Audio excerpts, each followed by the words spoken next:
Security Council Secretariat. He has a PhD from Madras University for his thesis, Limited War and Nuclear Deterrence in the Indo-Pak Context, and has authored the marvelous book, The Strategy Trap, India and Pakistan Under Nuclear Shadow. Post-retirement, he continues to teach and research with a special focus on the role of force in statecraft. Welcome to you, sir.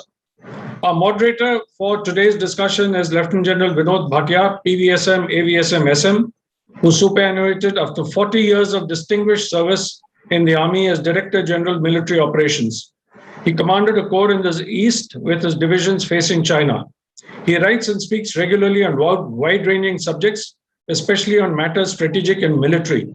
He was also the co-chair of the India-US Executive Steering Group on Defense Cooperation and was also, till very recently, the director of the Center for Joint Warfare Studies. He has spoken and written extensively on China and has closely been following the developments in Ladakh. So let us commence the webinar. All attendees are requested to type in the question into the chat box, and they'll be picked up from there by the moderator and our team. Without further ado, I now hand over to our moderator, General Bhatia, to carry on with the proceedings. Over to you, sir. Jayant, and thank you, General Gautam Murthy. Thank you, Team CASA, for this very interesting construct of an year on Galwan. We have two leading strategic experts of the country who know China better than most others that I have seen. Hence, I have no intention of standing between the participants who bring in their own experiences, their own perspectives, and are two leading experts. However, just to give a few points, 2020 has been a defining year. While the world and India was battling the made in China coronavirus or the COVID-19, India supporting the world with the medicines, we saw China shatter a 4.5-decade old equilibrium, peace and tranquility along the line of actual control with the forward deployment, basically Eastern Ladakh. Now, the key question remains, what is China's strategic intent? That is something which we'll have to really look at. We've been looking at over the last 1 year. We have come out with many intentions and many aims. But I think this is the right forum to crystallize as to what the strategic intent of China was in shattering a very fragile peace and tranquility along the line of actual control. China, of course, followed the Sun Tzu's strategy. Amidst chaos, there's an opportunity. And when the world was battling the pandemic, they saw the opportunity and they came and did this forward deployment in Eastern Ladakh. And this happened after, let me put it in context, after the second informal meeting in October in Mahabalipuram between the two world leaders, the two strong leaders, Mr. Modi and President Xi Jinping. Am I audible? Okay, thank you. So this happened, a little after the informal summit, and where they decided to celebrate 70 years of diplomatic relations between India and China. Let me put it in context.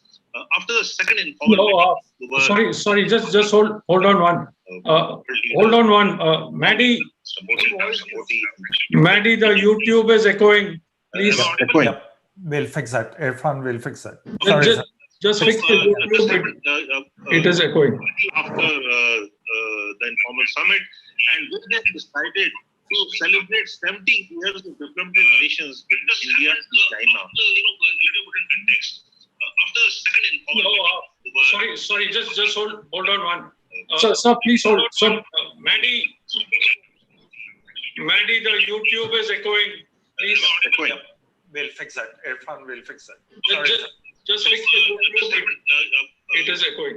After the informal summit, and where they decided to celebrate 70 years of diplomatic relations between India and China. Let me put it in context.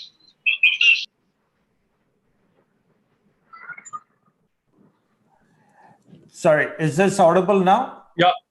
Okay, yes, sorry, better. General Menon, I think it was coming through your feed, so we have muted General Menon. Sorry, General Bhatia, you want to continue? Okay, thank you. Thank you, sir. No, there is still a double voice. It's...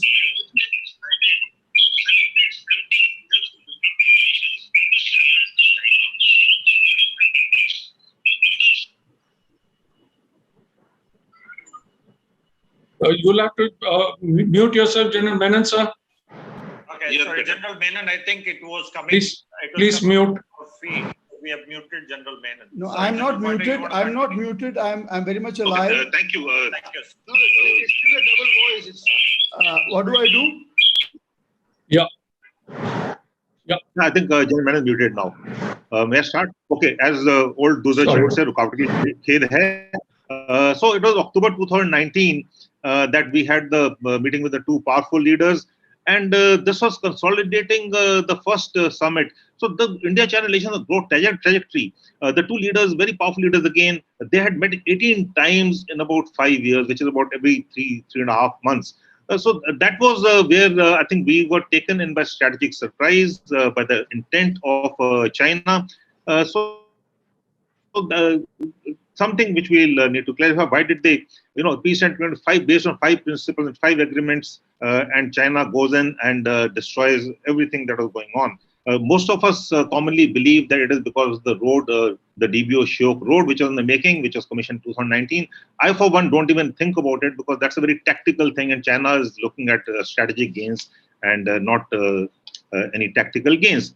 So I request the panelists today to comment on India's China challenge as also China's India challenge. What are China's anxieties? What are China's concerns? Why is China's doing what it is doing? Why? The why of it, not the what of it. The what of it is known to most of us. What are its sensitivities? So that will have to be seen to get a way forward for India in all its domains, be it diplomatic, informational, military, economic domains. How do we bridge the asymmetry? China's CNP is 5.5 times that of India. China's economy is at about 14 trillion, and we are at about 2.9 trillion. That's again about nearly 5 times. So how do we build that estimate? How do we build those? Not build, we narrow the gaps between them. So these are some of the questions. We had a good strategy along the line of actual control. The armed forces have done reasonably well. The diplomatic channels have worked. We have followed the strategy of no blinking, no brinkmanship. Xi Jinping, I think, has changed a number of things. He took over as supreme leader in March of 2014, March 2013. And within a month, we had the Dipsang intrusion on 14th April, which lasted about 22 days. Thereafter, the September 2014 Chumar intrusions, and then 2017 Doklam happened. And I will quote Ambassador Rao that during Doklam she had written a very nice article, a paper, which says China's adversary, don't make it an enemy. I think that continues, and we'll have to see what they do. So a word about Galwan.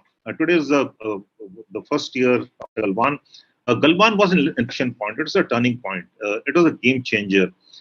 My personal assessment is, having known the PLA a little, that there are many more Galwans waiting to happen. This equipment which they used, the batons they used and the wires, the spikes they used, was not only issued to one particular subunit. They were issued a number of subunits and units.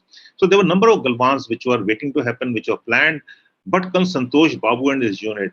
Their ferocious reaction, their retaliation. It's not a number game we're talking about. I'm not talking about a balance sheet that they had lost so many, but their retaliation took surprised the PLA, and that is something which we have to respect them and we owe it to them. And since the 15th or 16th of June, we have not seen any violent actions, activities, or events for the last 1 year. So that is owed to our strength, demonstrated strength, displayed strength, and our will to stand and face up to China along with action control. I think I'll finish over there, and I will let Ambassador Rao. I'm all yours. We await your comments. We'll follow it by General Prakash Menon, and then we'll take the question answers from the select gathering who are attending this, who are participating in this webinar. Thank you very much, and Jai Hind.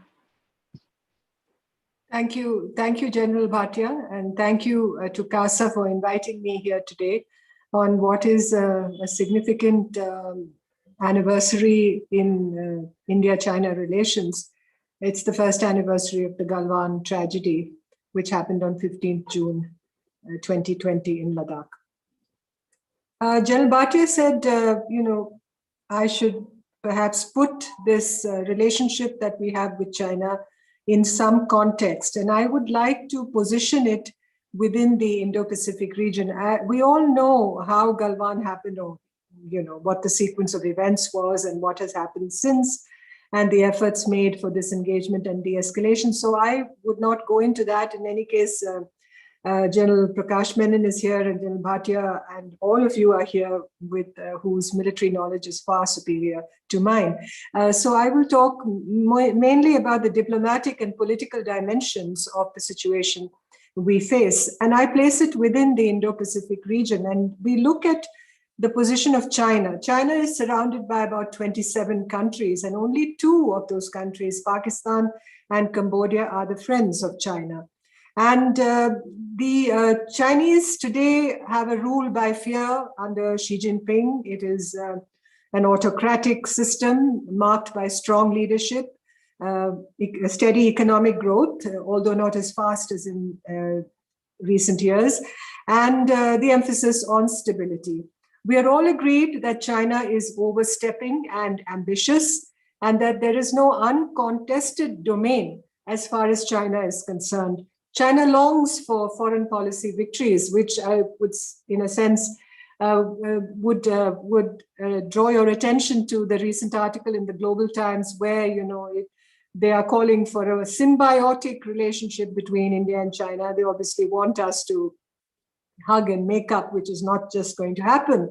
But this is what we see in today's China. We see this combination of hubris and insecurity, a combination of Chinese assertiveness and military strength, which is a dangerous mix, and also the development of system destruction warfare, about which all of you know much better than me, sophisticated electronic warfare, counter-space, cyber capabilities, and the C4 ISR capabilities that they have honed even further. So there's no uncontested domain, as I said, as far as China is concerned. And China has had foreign policy failures all around. 2,000 years of dealing with the world, I don't think there is even one foreign policy success that China can claim.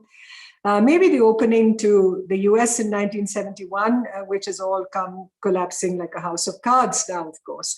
So with Australia, it is practicing economic coercion today. With Japan, the Senkaku Islands continue to be a source of tension and potential conflict. With India, the territorial status quo has been changed. With Taiwan, there is maritime harassment and airspace intrusion. With Vietnam, fishing vessels are being rammed.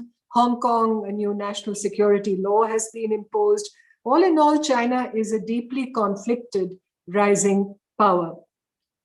At the same time, Chinese officials see today as a period of great opportunity for their country to pursue strategic ambitions in the region.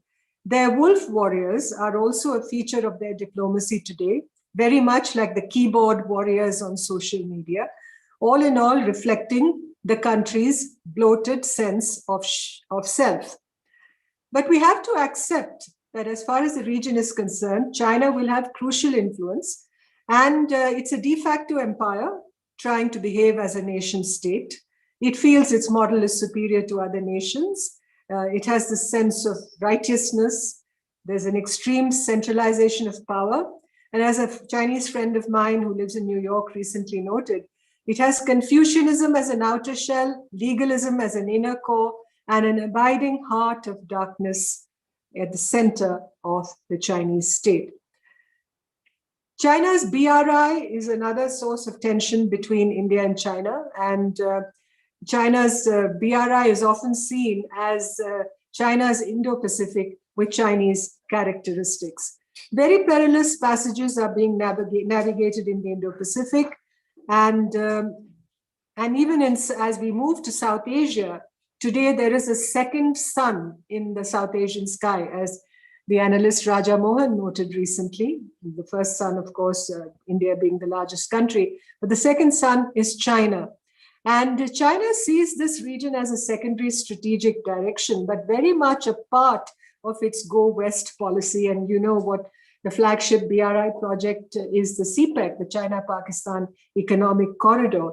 And China is establishing offshore strategic pivots, key military logistics facilities, potentially military logistics facilities in many parts of the region. And as one Chinese analyst noted, the strategic importance of South Asia and the northern Indian Ocean to China is no less than it is for India. So you have the military geography of the BRI buttressing its geostrategic reach. In fact, the PLA's concerns about China's vulnerabilities on its eastern flank spurred the idea of the westward expansion. That is the foundational precept of the BRI. And today, the BRI is no longer a shambolic initiative. It is very strategically central to Xi Jinping's personal brand, and its activity is more organized, and there are less white elephant projects, more emphasis on green technology, digital and health Silk Roads. So, and especially in the light of the pandemic and its aftermath, many smaller countries are intensifying their reliance on China for infrastructure financing. And therefore, we are at the crossroads today. And there is, in the context of what you said, how we move forward, there is a problem about how India is to, in a sense, refashion its outreach to the region so that South Asia, which is, the Indian subcontinent, 20 years ago when the book, The Tournament of Shadows, was published, its authors said how at the Khyber Pass, there was a big sign which says, "You are entering the Indian subcontinent." I don't know if that sign still exists, but certainly this region is supposed to be an integer. We cannot consider it as an arena, which has been the traditional bureaucratic approach to this. Of course, there are tensions in the region, and the tensions between India and Pakistan have prevented us from really conceptualizing an idea of South Asia and an idea of South Asian unity. And in the process, the links between China and Pakistan have grown much, much closer. And the political logic of China-Pakistan cooperation far outweighs the economic aspect of it, as you see from the CPEC, which somebody called a Potemkin village in a self-sustaining loop. So our vision for South Asia has also to change. We have to think in terms of greater integration, connectivity across many sectors, including between people, between the youth of the region, stressing open democratic values, respect for diversity, transparency, good governance. So these, are on our plate to deal with. But China's motivations are basically, it wants to establish economic dominance, curtail India's influence, and capitalize on its geo-economic position to wield leverage over these smaller countries. And also resort to a carrot and sticks policy to advance national interests with all of the countries in South Asia, excepting India. And China's disregard for territorial sovereignty in our border region, and you come to Ladakh here, and also to CPEC, is a big bone of contention. Because in conventional international relations discourse, as somebody said recently, the Kashmir territorial dispute is between only two parties, India and Pakistan. But as CPEC runs through Kashmir, China also becomes involved. And the CPEC marks the emergence of China as Pakistan's principal external strategic partner, replacing the US, and also sees Kashmir's emergence as a land bridge between China and Pakistan, sharpening the geopolitical divide with India. With Nepal also, China's geopolitical ambitions are to connect Nepal to Tibet and exploit the trust deficit between Nepal and India. Strategic pivots in the region also include the ports of Gwadar and Hambantota. Many of our South Asian neighbors either hedge on this concept of relations with China, or they are balancing India and China against each other, or just plain and simple bandwagoning with China. So South Asia is now becoming an arena for India-China competition, perhaps not in the real sense, because the Chinese seem to have taken full advantage of their geo-economic capacity to promote their interests in the region. Unfortunately, given the state of relations between China and India, we don't even have channels of communication with China on South Asia. And this also enables our neighbors to play the China card against us. All in all, I think, this is the background against which our relationship with China is being transacted today, together with our growing strategic convergence with the United States, which in a sense seems preordained given the state of relations between India and China and the post-violent confrontation between India and China in Galwan, which has further cemented these trends. Unfortunately, there's no question of antagonistic decoupling from China. It seems practically impossible, as the recent trade figures have shown.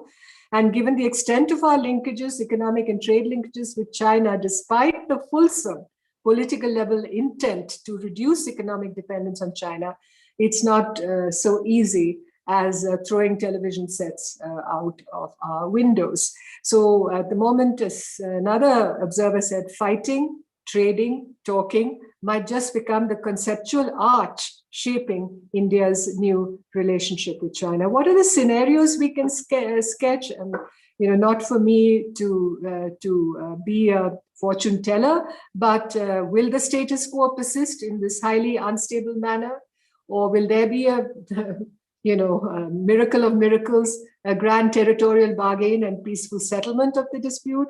Or thirdly, would there be a small border conflagration, triggering escalation into a wider military conflict, which would mean hot war between India and China? Against all this, there is this fundamental asymmetry between India and China. General Bhatia and others spoke about the difference in the GDPs of the two countries, the comprehensive national power and strength of the two countries. So right now, India is like that sumo wrestler seeking not to be pushed back out of the ring, but things are difficult. We don't want a military conflagration on the border with China. We've put up a stiff defense, and all credit goes to our armed forces. We've reached out to strategic partners like the US and Japan. We've received very good logistical and intelligence support, and we've been less circumspect about the membership of the Quad. I think it's also a time to reflect on the reasons why this has happened vis-a-vis China. The model of relations that we built up after 1988, post Rajiv Gandhi's visit to China, where we talked of improvement of relations in all areas, while at the same time focusing on a peaceful and negotiated settlement of the boundary question. That model, that operating system has obviously crashed and burned in Galwan. And did we see this coming? Lots of people say we were surprised by the Chinese reactions or actions in Ladakh. But was there really cause for us to be surprised? I think from about 2008, 2009 onwards, from the time of the last financial crisis, we had seen this assertiveness of China, this kind of hubris, this kind of very, autistic behavior that the Chinese have. They've been tone deaf about the need for mutual sensitivities in the relationship. Their position on the staple visas in Arunachal Pradesh, their interventions and transgressions in Depsang, in Chumar, and in other parts of Ladakh. And then you had, when Article 370 Sorry to interrupt, ma'am, 2 minutes. Yeah, they misread our decisions completely. They thought it was a muscular India's determination to recover lost territory. I think that was complete misreading. Today, the actions they took in Ladakh would suggest they believed strategic friendship with India is untenable. They wanted dominance on the border. They view relations through the lens of Xinjiang and Tibet. They were insecure about our infrastructure build-up, which is totally legitimate on our side of the line of actual control.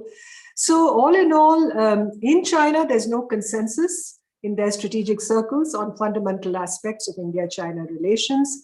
And the post-1988 framework of relations has collapsed. And we can discuss what we need to do next in the discussion part of this event. Thank you so much. Thank you, and thank you so much. We just so much of things to cover. You really covered almost everything which is there to cover, other than the military aspects, and touched upon it. The three strategies: military question, wolf war diplomacy, debt trap, their interest in the Indo-Pacific region, the larger geopolitics, the China dream of BRI, CPS's centrality. I can go on and on. The strategic convergence you spoke about with the India and US, fighting, trading, talking, the fundamental asymmetry.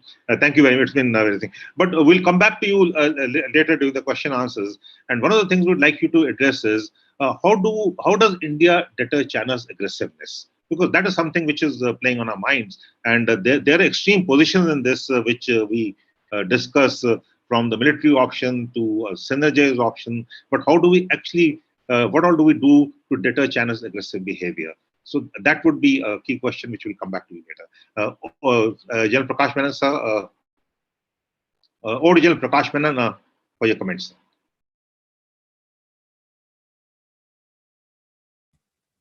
I think General Prakash Menon accidentally got signed out. So I'll try and call him and come back. Right. So, Mr. Rao, may I request you to dwell on a little bit on, what can we do to deter China's aggressive behavior in the meantime? You have covered some of it, but okay, General Menon is back. Yeah. Sir, welcome back. Technology and the internet. I missed the last portion, but I think so firstly, thank you, Kasa, for this honor. And let me start with the fact that how did China use the Galwan incident recently? And how does it actually play between the Chinese Communist Party, headed by a very ambitious, most powerful authoritarian leader, Xi Jinping, and the other actors within China, especially the Chinese people, the Chinese military, and the Chinese Communist Party itself. So what they did recently, I think that was on the 10th of June, they had the regimental commander of the, who was a casualty of the Galwan incident, and he bore a big scar on his head, which was publicized by CCTV. And he spoke about the heroism of the men. He especially spoke about the heroism of the four who were supposed to have been killed. And then he said that the Chinese military is willing to sacrifice its lives to defend every inch of territory. That was the message which it wanted to send. Apparently, this is one which Xi Jinping is orchestrating, and all this is organized by what the Public Works Department, which is under the Central Military Commission, which is the main arm of propaganda of the Chinese propaganda machinery itself. And of course, it also awarded to the commanding officer who was killed in action the title of Border Defending Hero, and also gave awards to other, what do you call, first-class merits. Thirdly, as part of 1st of July celebrations, the centenary, 29 party members have been awarded, and one of them is a commanding officer who was actually killed. Of course, I'm just wondering, and I just leave it to the military men to decide, especially the people who know the stuff on the ground, what was a regimental commander doing there and getting hit by Indians and actually wearing a scar? And I would not be surprised if the scar actually had another history, or it was something which is meant for the camera, because that is how China operates. But it was a message. And at the same time, Xi Jinping, in a remarkable departure from the arrogance and aggressiveness which China has been displaying, said that we should make friends, be lovable, credible, and a respectable power. This was the words that he has used.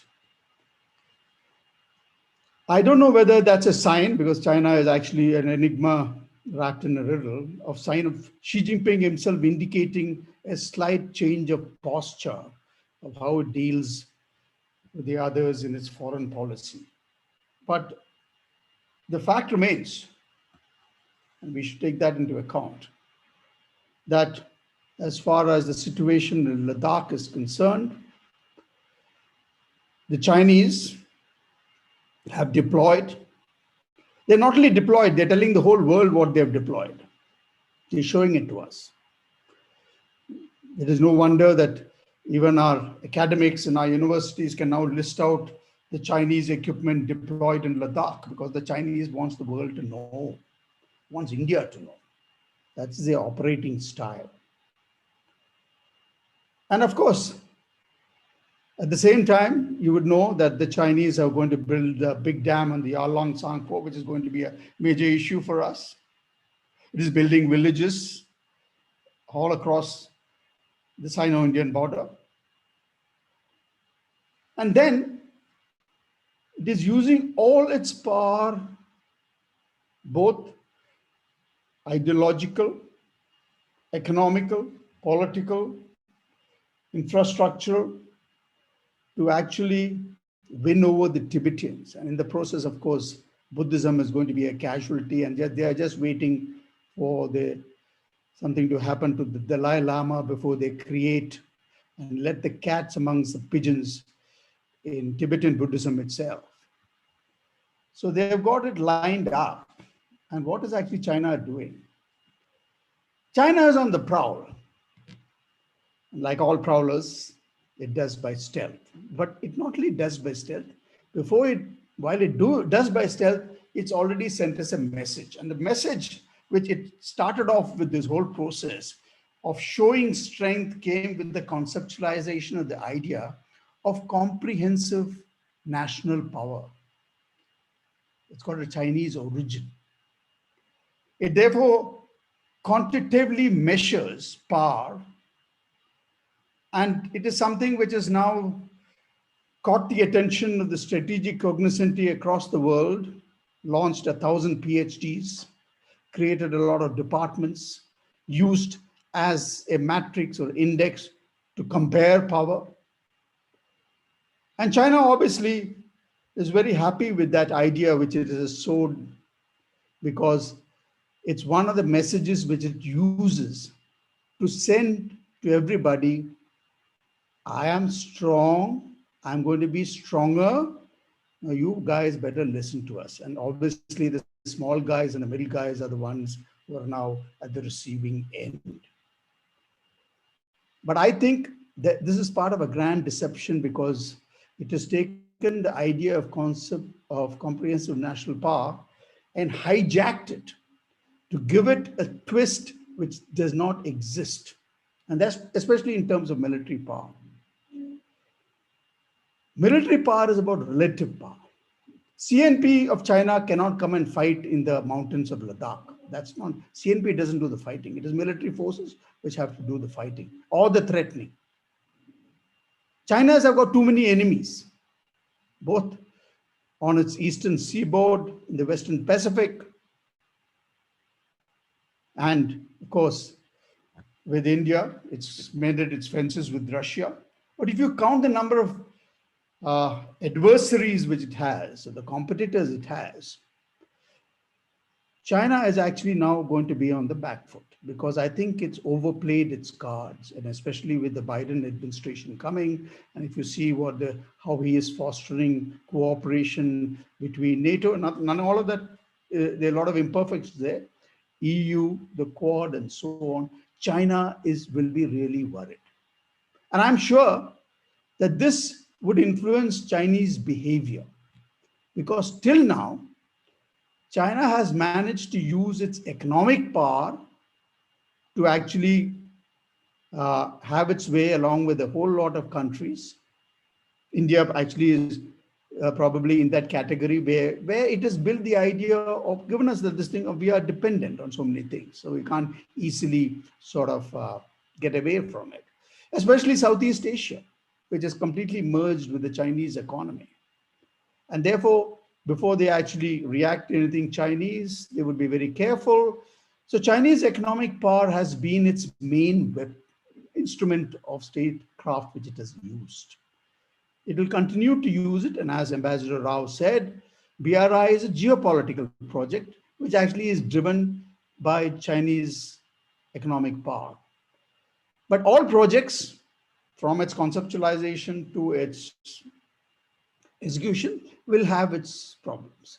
So the Chinese are going to actually now make sure that the fact that the COVID-19 has affected them probably the least, their ability to buy up and influence countries through economic power will get a further boost, because a lot of countries are now going to be indebted. And there is another story about how those indebted countries are going to pay back and how China is going to get in return. Abantota is a good example of it. But military power is about relative power. China is telling us that it's got 2 mechanized divisions opposite Ladakh. It's got so many airfields, it's got howitzers, it's got missiles, it's got the works. I mean, you see the list which Indian academicians themselves are advertising for China. It's amazing. It might be all true, and we should never underestimate the enemy. But what sort of war is China capable of fighting with us in the Himalayas? And that's a question which we need to answer. And that's a question which actually Indian military has already proved at least its mettle in this round. And the fact that we captured Kailash Range, the very fact that given it back is a different story, just goes to show that our ability to operate in high altitude cannot be downgraded because China's GDP and CNP is much before us. There, it is a different ball game altogether. And I think we need to make this difference. And I think our political leaders need to understand that China will threaten. China will tell us that they're going to do this, they're going to do that, but they won't, because they can't.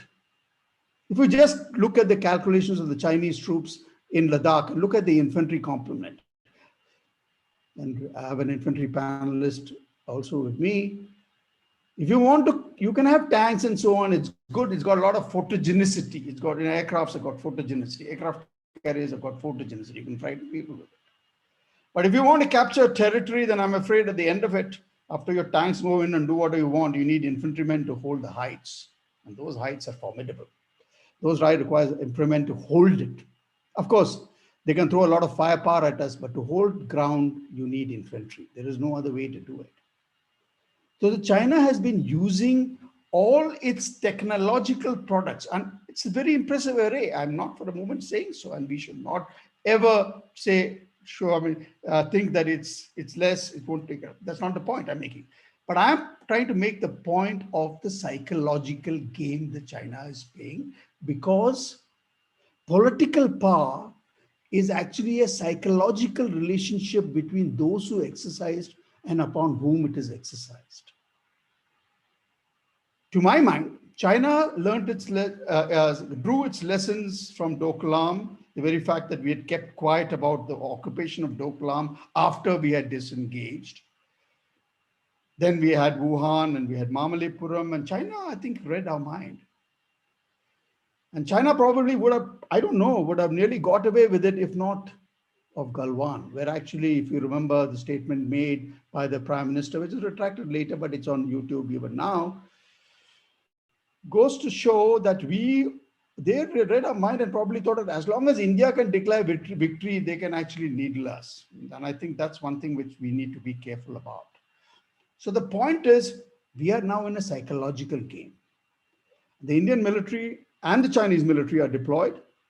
It doesn't seem to show as to when we're going to disengage, de-escalate, whatever we want to call it. But the point at issue is that he will threaten us. He will probably pressurize us, because I think we need to understand how Ladakh and the northern border figures in the larger game, because it is the larger picture which we have to play to. India cannot play to the tactical games The tactical logic cannot actually, which was built on to what do you call wag the imagined military political dog in Ladakh, that they're going to actually link up with the cut off Siachen, link up with the CPEC. Those are good narratives for the Chinese to tell us. But anybody who knows about supplying an army across the Himalayas would probably take care, because they can come across, but to maintain themselves across the Himalayas would be practically a very difficult one. And why would the Chinese want to do it? They're not interested in the territory. This is not about territory at all of Ladakh. This is not about settling anything on the border. And this is about using the border as a pressure point in the larger game. And that pressure point is about keeping India away from cooperation, especially in the maritime domain, in the larger struggle between China and the USA. That is the struggle. India is just in the way. There is no civilizational enmity here. Sir, apologies. 2 minutes to wrap. Okay, right. So there's no civilization enmity here. It is just about the fact that this is a geopolitical compulsion of the Chinese, that to keep India from cooperating with the others. But I think what China has achieved after Ladakh is just the opposite. But that doesn't mean that they will not continue to do so, because what it will do is keep up the pressure, get us and our COVID-hit economy to spend more of our scarce resources in the northern border, so that our maritime power plans will get affected. And that, I think, is a miscalculation which the Chinese are making, because one of the things India must tell them, or at least show them upfront, that you can do whatever you want on the northern border, but our progress towards becoming a maritime power and our progress towards cooperation in the maritime field will not be jeopardized, nor can you influence this. It is a matter of political will. This is a psychological relationship. This is not about some fighting which is taking place in the bleak heights of Ladakh. This is a larger game. So I will end with that. Thank you very much. Thank you so much, General Menon. The military perspective is always very close to our hearts. Thank you very much. I fully agree with you that it's the infantryman that counts, and as a retired infantryman, a former DG infantry, nothing would be better to my ears than that. Also, the Siachen thing, I agree with you totally. It's not feasible. It's not feasible in this day and age to connect that. I think somewhere we're going very wrong in the narratives. So we have got the China's intent given by the two panelists. However, before I go to the question, there are one too many, and we still have 45 minutes, so I think we'll be able to take on most of them. My question, of course, as a moderator, I take a little priority. My question to the two panelists is, how do we deter China's aggressive behavior? Because there is a China's aggressive behavior that I think is agreed upon. What all do we do to deter China's aggressive behavior? Ambassador, would you like to? Thank you, General. I'll be brief. When I survey the scenario, I'm constrained to say that the risk today is our getting completely immersed in our territorial land border problems with China, and tangentially also, of course, with Pakistan. Pakistan, of course, is the compound ghost here, always lurking, always on the radar. But when you look at our region, when you look at India's geography, it is concentrated on the centrality of sea power. Maritime reach overshadows continental power, as one of the Australians, Rory Metcalf, said recently. Sea power, it's sea power that gives us extraordinary flexibility. So I think we shouldn't lose sight of that. Today, the territorial issue with China is occupying front and center, and it seems to consume us with a ferocity that perhaps is deflecting attention away from some other priorities, and also resources are being deflected, naturally so, because of the threat we face. How are we going to deal with China? Deterrence is obviously important. Improve logistics, intelligence, surveillance. It's going to be a long haul. Our army, our ground forces are very well prepared. They are very, well equipped to handle this threat from China. But, the nation does not fight only with its army. It has to fight in a comprehensive way. It has to fight on the basis of the resources it can deploy, the inherent strengths that it possesses, and it's not just military strength that I've that I refer to now. And it has to devolve and define a strategy based on a huge number of factors beyond the military. The other strategy, of course, is denial. Occupying the Kailash range, of course, was one, but we sort of gave it up in February when we achieved some degree of de-escalation in Pangong So, disengagement, you could call it. But in other areas, what are the tactical advantages we can gain? Have we thought of that? In Sundarongchu, in fact, for 9 years, we held those heights. And I know, as somebody who was dealing with the subject in the MEA when Sundarongchu happened, how much discomfiture it caused the Chinese, how much invective was hurled against us on the lines of what we heard during Doklam. Then the other thing is we have to focus inwards within our own national confines, the internal balancing that we need, and not just an obsession with the social factors in our national makeup, but on development as the hard truth, as Deng Xiaoping would famously say, development is the hard truth. Then our South Asia policy, as I also referred to briefly, needs redefinition and recalibration. I think it's been a lot of responsibility lies with us. Why is South Asia in the place where it is today? Even if we have our problems with Pakistan, I think we have not set an example for integration and connectivity in the region as the biggest country. Our Indo-Pacific strategy needs careful formulation, laying out in detail. And look at Peninsular India. We are here. I mean, I'm speaking from Bangalore. General Menon is in Bangalore. We are in Peninsular India, and Peninsular India has to become an ocean economy. Our naval and maritime requirements to build a truly defining naval presence in the Indian Ocean should not be neglected. Looking at the relationship with China, we are now engaged in this kind of going round, merry-go-round kind of debate on how, the border should be front and central. China has to restore a status quo. Improvements of relations in other areas will have to take the back seat until then. How realistic is this policy? We have to think. Unless, of course, we are prepared, to have this sacrificial, self-sacrificing policy in the long run. Why can't we think in terms of what, like the United States Secretary of State said recently, that China policy has to be competitive when it should be, collaborative when it can be, and adversarial when it must. Perhaps these are the three projections that we need to take very seriously in crafting an approach to China for the future, because it's not going to go away. Geography has put us in China's vicinity and China in our vicinity. And we have to come up, just being in the Quad is not going to solve our problems. Ultimately, we will have to face this challenge from China head on, and it has to be a multi-pronged strategy to deal with. Thank you. Thank you, and thank you for saying that Quad is not the one-stop solution to everything. We'll have to face it ourselves. Thank you very much. General Menon, yes. So let me just start from the ambassador's thing about, I think without resolving or let's say reforming our governance systems, I don't think we can actually do what we want to do, because it is not that we do not know what should be done. As usual, it is, we can't get it done. That's actually been a problem. And governance systems are, the very fact that what we've done with vaccination itself is a reflection of what is happening to the acquisitions.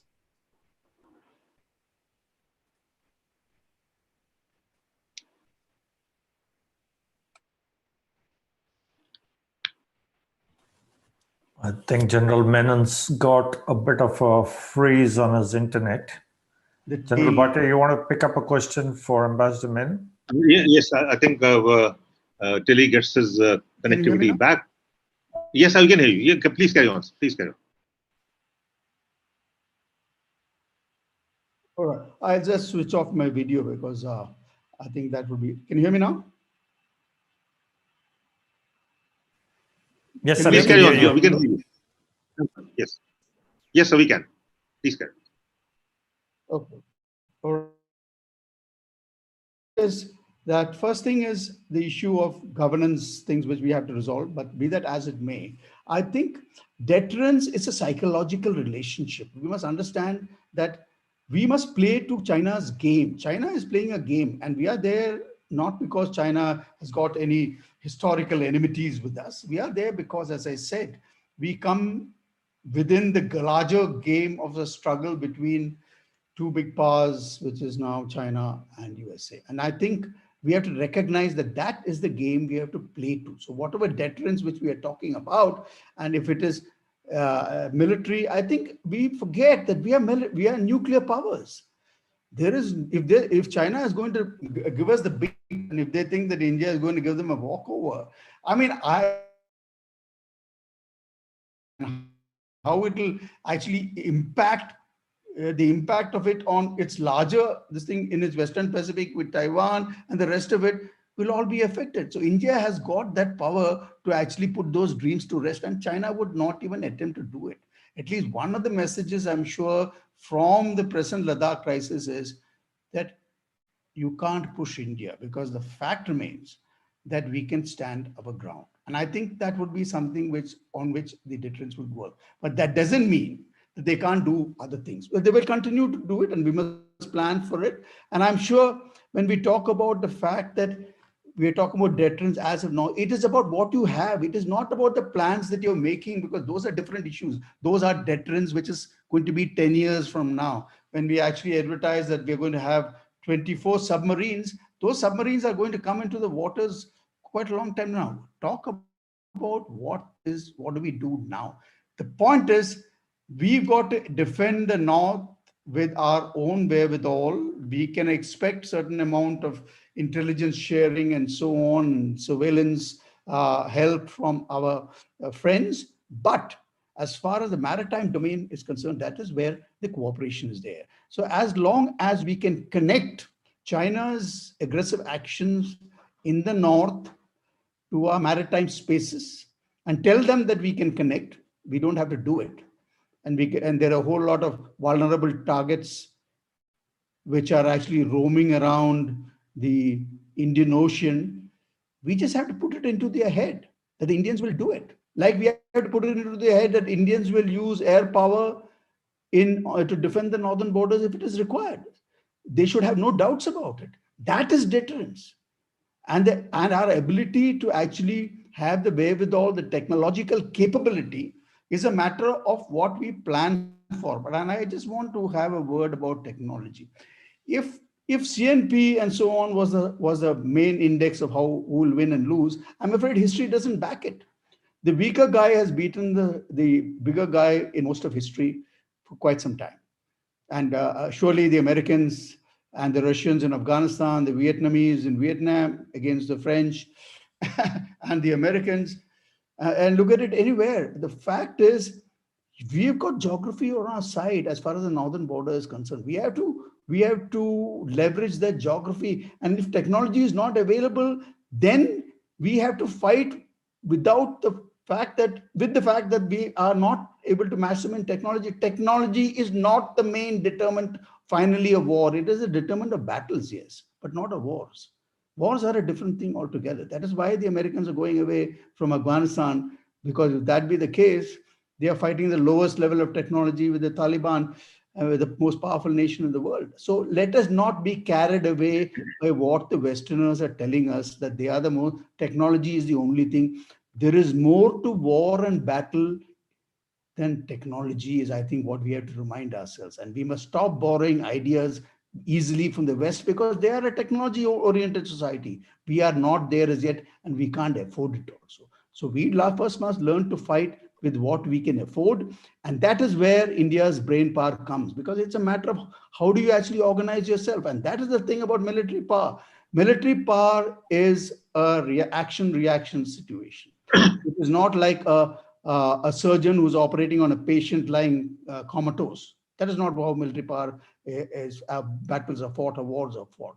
So India has, and I'm sure that our military leadership should be able, they should at least plan for the fact that India's economy is not going to make available the type of economic wherewithal which they would demand, they will may get promised. I mean, right now, the defense minister has told most of the ministries to cut down 20% of the budget, but that must be a passing phase. The fact remains that we must now cut our cloth to what we can afford. And that is not something, and we can continue to say, because the political leadership also has to take the call, that they need to prioritize security. They seem to be spending a whole lot of money like Air India and so on. But I think if they can just prioritize what they should, which is health, education, and security, they would do a good job. There's a case there also. So while, from my experience, I don't think the politicians are going to do anything like that, the military should be prepared to actually have their budgets cut. But that doesn't mean we cannot fight. And that, I think, is the most important thing to say. So deterrence is about telling them that we can hurt them. We don't have to hurt them equally if they try to hurt us. That capability, I think, we should have. Thank you, sir. Thank you. And so deterrence and domination of the IOR would deter China's aggressive in the northern borders, definitely. We have a whole lot of questions. I'll request the panelists to be to answer this question. Some of them have already been answered, actually, because they were written, I think, before the panelists would complete their comments. The first question was, so I'll go as per the seniority of the timing of asking the questions. First question was Lieutenant Amitabh. He says that India-China relations are of global significance, but why is the global commitment of the Western Bloc weak to India's issues concerning China? India's border with China is of little significance to the main actors. What is the take of the panelists? And that this question for Ambassador Rao. Yours, ma'am.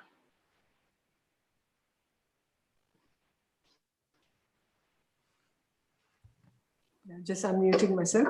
Well, as I said briefly in my earlier remarks, I don't think we can expect the Western powers or our friends, our partners, to pull our coals out of the fire as far as China is concerned.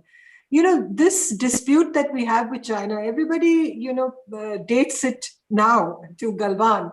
But this is a legacy dispute that we have with China. It is over 60 years in terms of chronology and age that this dispute first arose. And we have failed to resolve it. Both countries, I think culpability rests with both countries. Even today, of course, words like betrayal, words like, a failure, words like being shortchanged by China, these are all part of the lexicon that we use when it comes to very subjectively looking at the whole range of our problems, the problems between India and China.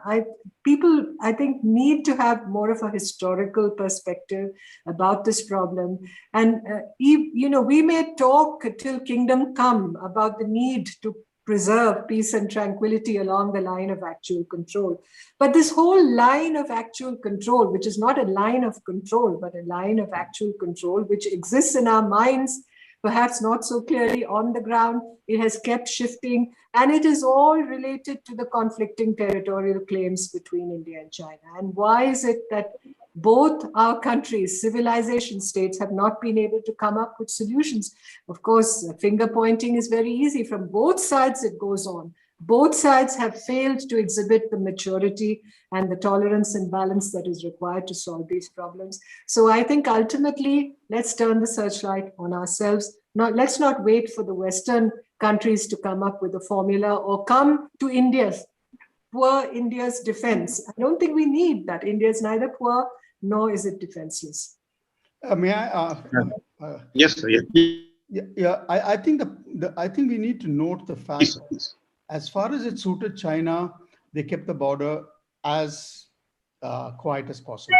When they became strong, they are leveraging their strength, which they have built up over a period of time, to put pressure on India. So it is not about the border dispute. China will not solve that border dispute, not at this point in time, because it is a good leverage for them to use against India. Why would they want to solve the border dispute? Right, sir. Before asking a question, there is a comment by Admiral Anil Chopra, I think, we said that if we have to cut a coat with a cloth presently given to us to tailor our maritime response, then aspiration have to give way. I think he's got a point out there because our resources are limited, and we will, with the COVID situation, the armed forces especially will have to be asked and tasked to do more and more and less and less. So I think he does have a point out there on top of the military response. Coming to the next question is by Mr. Pratik Prasher. Sorry if I can get the rank wrong. What will it take to create multiple threats for China in multiple domains using alliances? So I think the question is more of binding to balance versus strategic autonomy. Ambassador Rao, please. I think I've already answered this question when I spoke Yes. about how we move forward. So I think I'll pass. Right. Okay. Then we have. Would you like to comment on this is a very question on the ground, and the gentleman has requested you to take it on.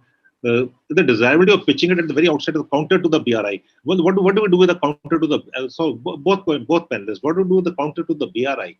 Do we have a counter to the BRI? The BRI is China's dream, like you rightly said, Ambassador Rao. It's a China dream, and CP is central to it. So how do we go about seeking alternatives to the BRI, especially in the South Asian context? Yeah, I think, General, what I said was that the BRI was the Indo-Pacific with Chinese characteristics, whatever that may imply. I was looking at the list of questions, and I noticed that Ambassador Saurabh Kumar had asked a question about the Build Back Better World B3W strategy that had been announced B7 summit. So maybe that is a kind of, the alternative vision to BRI. Would India be a part of it? I don't think India has foreclosed the option of being a part of it. I think when one of our senior officials was asked, they said they're looking at the plan and then they will decide how to move forward on it. But as far as infrastructure needs for the region are concerned, I think, we have to take a cue in terms of how the Southeast Asians, we keep talking about ASEAN as being central to the Indo-Pacific, but nothing we're saying or doing on the Indo-Pacific and taking on China, especially where the Quad is concerned, is thinking of how ASEAN would react to this, because the ASEAN countries, Southeast Asian countries, are going to be at the fulcrum, at the nucleus of any tensions that arise in the region, conflict that arises in the region. If, this classic Mahabharat between China and the US were to happen, which is how all competition is being structured today. As far as participating in such, whether it's the Blue Dot network or a coalition for disaster resilient infrastructure or this B3W, I think India should keep its options open. Ultimately, I think, look at Asian Infrastructure Investment Bank. We are one of the biggest stakeholders there, and that is really a Chinese creation in many ways, a Chinese inspired sort of organization. So in terms of our autonomy, strategic autonomy, as we like to call it, I think India should keep its options open, but ultimately, the problem doesn't go away easily. I agree with General Menon. China is not going to solve the border problem with us, but I think it's time we took a close, hard look at all these issues that confront us and understand that, these are not going to go away so easily. Our friends and our partners are not going to come up with an abracadabra to solve all this. We have to strengthen ourselves internally. We have to move with deftness and dexterity when it comes to our external relationships, and ultimately face this problem that we have with China on the border, understanding that it is not going to go away overnight, that the train has already left the station in many ways. We are not going to see a border settlement in my lifetime, at least, in many of our lifetimes. And therefore, it will be a question of how to keep juggling with all these challenges in the air. Thank you. And there's another question also, and this very, should India adhere to that long-standing one China policy? No, we need to reset our China policy after what's happening in 2020. So do we adhere to our one China policy? And what are the pros and cons for this? what dog do we have in the fight as far as that is concerned? I would put it that way.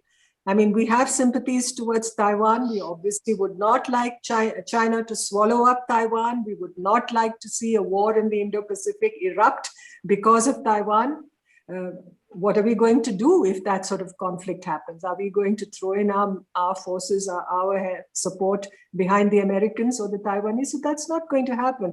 So I think at this moment, I don't believe that question stares us in the face, that we have to redefine or somehow reconsider our one China policy. On that count, I think look at the whole issue of Tibet. We kind of gave away Tibet on a platter to China in 1951. Not that Tibet was ours at all, not at all. But what I'm saying is Tibet had some, by any legal, internationally legal definition, it did possess an autonomous status. It had enjoyed a degree, a very pronounced degree of independence from 1911 to 1951, and it was all thrown away. We decided to do that. And are we going to reconsider that? Obviously, you know, these things are now not so easy to reconsider. So I think I think reconsidering a one China policy may not be politic at the moment, especially we have enough on our plate to deal with vis-a-vis China. This doesn't mean that this is a measure of our pusillanimity. No, not at all. It's not that, but it is a measure of our pragmatism. Thank you. Just for the information of the participants, Ambassador Rao has written, publishing a book, Tell It on the Mountain, India, Tibet, China, 1949 to 1962. We look forward to the book. I'm sure this will cover the aspects of Tibet we're talking about. Thank you, ma'am. Okay, there's another question. You know, but there's an article which the General Menon published today, and it is a very direct one. So the question is based on that, says the question Ambassador Rao, the different General Menon article is quoted, is it don't annoy China policy? Can our foreign policy shift from differential and appeasing one towards China in a more realistic and effective one without being muscular? I think the question from Mr. Prohit. Is that for me? I don't think. Yes, it's. Well, I wouldn't use the word appeasement. I don't think we have Chamberlains in our system. I don't believe we should use the word appeasement. I think we have had a fairly, what shall I, a policy of a management regime, let me call it, for our relationship with China over the years. We have stuck to our interests. We have not sacrificed our basic interests, our basic principles when it comes to dealing with China. Somehow in the public space, in the amphitheater, where a lot of things are discussed and debated in this country, I think,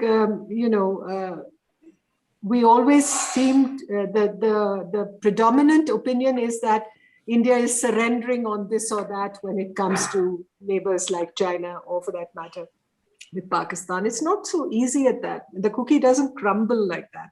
I don't believe we've practiced appeasement towards China. And now after Galwan, I think we've made it very clear that we want to return to the status quo. We've stuck to our grounds. But I think policy should always be a mix of principles, that irreducible principles that we cannot sacrifice, and that space where we can afford to be flexible, where we can afford to be imaginative, where we can afford to be creative. That's the only way evolution happens. It happens that way. General Bhatia, can I ask one question on behalf of General Murthy? I think that question was coming somewhere else to Mrs. Rao, where she mentioned about there being no strategic consensus in China. So how exactly can India exploit their internal differences to our advantage? For Mrs. Rao, Ambassador Rao. When I said that there's no strategic consensus on how to deal with India, I believe that the voices that are preaching moderation, that are preaching, conciliation, that are preaching more flexibility, are being outvoiced by those that speak of assertiveness, speak of not sacrificing on territorial claims, that speak of not yielding an inch to India. That's where the lack of consensus lies. And I think, I hope that, the better angels, as they say, are able to take precedence over the demons that exist, I think, in the wider space, in what shall I say, in both countries, because the predominant tendency and the trend in most of the world today is to be very, very assertive, very nationalistic, very exclusivist in the definition of what very subjectively your interests should be. And when can better sense prevail? I mean, I know that I'm a voice in the wilderness when it comes to this, but I think at my age, I can afford to be that voice in the wilderness. Thank you. There have been a number of questions. Actually, the questions are one too many, and the time is a little less. And some of them already been answered in many ways. But this one, I think, has been answered, but needs a little more focus. What are the options for India, both in the short and long term, to protect its territorial integrity and promote national interest vis-a-vis China?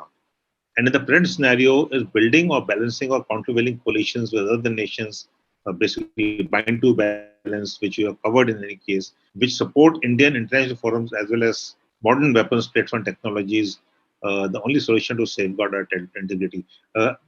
General Menon, sir, could you take on the first one? Yeah, territorial integrity, maintaining it with the resources that you have is actually the task of generalship. And that's actually a matter of detail. The fact is, I think we are quite capable of doing that. China can bite here and there, and that's that we know because of the length of the border, the fact that our infrastructure doesn't match it. But we can also pay them back in maybe not to a certain extent, same extent, but we certainly can actually put them into an embarrassing position. And that, I think, would be sufficient for deterrence itself. So it is the main thing which we have to actually get over with about territorial integrity is about the problematic about how do we actually protect every inch of territory and yet be prepared to fight a war or a battle. You know, there are two different things in that sense. So I think we now need to realize that we need to switch from what we were thinking before when the border was actually quite benign, incidents were few, to a situation where we need to make sure that we are not policing, we are actually manning a border which is completely active. And one of the first things which we need to do is to convert the ITBP battalions on the model of the Rashtriya Rifles and put it under command of the armed forces. I think that itself will provide a lot of relief. It is an outdated notion that you need police forces to guard the Sino-Indian border. It is Home Ministry which has continued to hold on to that notion. But I think it's at least now, let us not delay this, because what it will give us is tremendous amount of resources. And what infantrymen understand, it will be mostly infantry resources. We can easily offload the ITBP manpower to the vacancies which are there already there, and we can straight away make this in the same model. We have the model is very right. We just have to fit it into the Sino-Indian border model. And so that would actually, to expect that we will get all the technological gizmos on which we got to fight will take time. So our tactics, our doctrine must now move away from what we think is the high-tech war which China is going to fight to actually get to this thing how low-tech people who's this technological gap can still fight the high-tech guy and win. That is the challenge of Indian military leadership. And I think if we can do that, we'll keep our borders safe. I think you answered even the question of General Anil Ahuja and R.R. Chaudhary. They also had the same question. Yeah. Gentlemen, you just spoken about it, the ITBP and what we're doing. Having been at the NSCS for long years, is it time to have a, there's Ministry of Defense and Ministry of Home Affairs, and they're conflicting directions and orders being passed. We all been, at the receiving end. Is it time to have a Ministry of Security, which looks at the complete comprehensive national security as such, instead of having a Ministry of Defense and then Ministry of Home Affairs, the border management, the internal security? There are conflicts out there. See, I don't think India can actually differentiate, merge the two, because although they are connected, and because internal security is far too complex, too political in terms of how it is managed, it is better left to the Home Ministry to bear that burden. Do not burden the external threat with internal security is a fundamental line which we need. Actually, the problem now is the MOD has also got, despite the CCS decision that, internal security should be taken care of by CRPF, the defense forces continue to be actually engaged. So I don't think that sort of, it's a revolutionary thought, but I don't think we should actually want to bring the umbrella of security under one. Internal security and external security, I think they have, it's not that they can be completely different. That's a matter of coordination. Let it be like that. I do not subscribe to the idea that we should have it as in under one umbrella. Thank you, sir. Yes, please. Sorry, I'm just asking this question, which possibly Manjul Saxena has asked. And it goes back to what Ambassador Rao said. I heard her fantastic conversation with Rory Metcalf of ASPI the other day. It's more about the Australia-India engagement, considering what's happening in Galwan. It's many signals are being sent, like General Menon said. It's quite possible, going back to what General Shankar had written, that what's happening on the East is more a reflection of India's policy on the West, of the statements that India said about taking back POK and Gilgit-Baltistan. So while that's all happening up there in the Himalayan ranges, is there potential for Australia and India to combine their maritime forces and work towards putting more pressure on China? Because both are at the receiving end. India's having the kinetic scene up there in the Himalayas.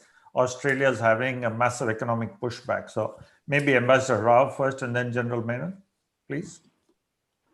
Thank you. Somebody compared Australia to the canary in the coal mine, when it came to seeing the threat from China and, calling out China. The collapse of Australia's relationship with China happened gradually and immediately, as Hemingway would put it. Once, this whole network of Chinese interests in Australia had been exposed. Looking forward, I think when it comes to Australia and India collaborating, just as Australia and Japan are collaborating so closely today, I think Japan is the cementing factor, I think, in this relationship between Australia, Japan, and India. And I think we should look in that direction to see how we can network a coalition of shared interests between the three of us. Even, as I said, you can trilateralize interests within the Quad, just as you can bilateralize them also. So we should be open to the options of various patterns of cooperation emerging on these counts. Ultimately, I think all of us are intent that China's ambitions, we need a settling point for those ambitions. They cannot just be allowed to grow untrammeled. And it's just with the growth in the relative power vis-a-vis China of countries like India, countries like Japan, Vietnam, Australia, that is going to create that balancing tendency that we need in this region to be able to hedge against China. So that is the caucus, the coalition of interests, together with alignment towards the ASEAN outlook, rule-based order, respect for sovereignty. All this, I think, needs to be done within the region, and neither China nor the United States, as has been said, can possess our futures. They cannot possess our futures. We have to take possession of our futures. Ultimately, over the next few years, it cannot be, that thought cannot be avoided. The assessment cannot be avoided that China's internal challenges will multiply. China's growth is going to slow down. Its population is going to age. So, right now it believes in its own propaganda, China, for an image that the CCP, the Chinese Communist Party, provides for them. So we don't have to be too mesmerized or taken in by that, or follow any line that suggests that we are overwhelmed by that. Ultimately, I think our destiny, India's destiny, is to be a leading power in the Indian Ocean. As I said, that is dictated by the geography of our long peninsular coastline, our island territories, as in the Andaman Islands, Lakshadweep, for instance. So let's look at how we can realize that vision and create, a strategy that buttresses our interests to become that leading power in the Indian Ocean. General Menon, you want to wrap up? Yeah, I mean, I just want to say one thing which probably, I think one of the things which we need to do, and that is to do with the fact that the Andaman Nicobar actually is the greatest geographic gift in this whole game. And we need to leverage this as much as we can, with whatever resources that we have. And maybe the first starting point we make is give the Andaman Nicobar command back to the Navy. And I think that would be a good idea to start with. General Bhatia, one last question and then we wrap up. Okay. I think it's a question. It's an excellent suggestion by L.V. Krishnan. I'll read out what he says. The relationship with South Asian neighbors is important. How can the relationship be made stronger? The people on both sides know little about each other. Can we cultivate it by introducing studies in several of our universities on the language, culture, history, and traditions to each of them? What stops us doing it? Now, what stops us doing is, I think, is well known. I have a suggestion for the convener and the members of the CASA. With the rich experience of the participants and the members of CASA, could we start this and then see where it goes? It's just a suggestion. I'm picking up from what's been suggested out here. It's a suggestion, and we can carry it forward. The only question I have is, which is,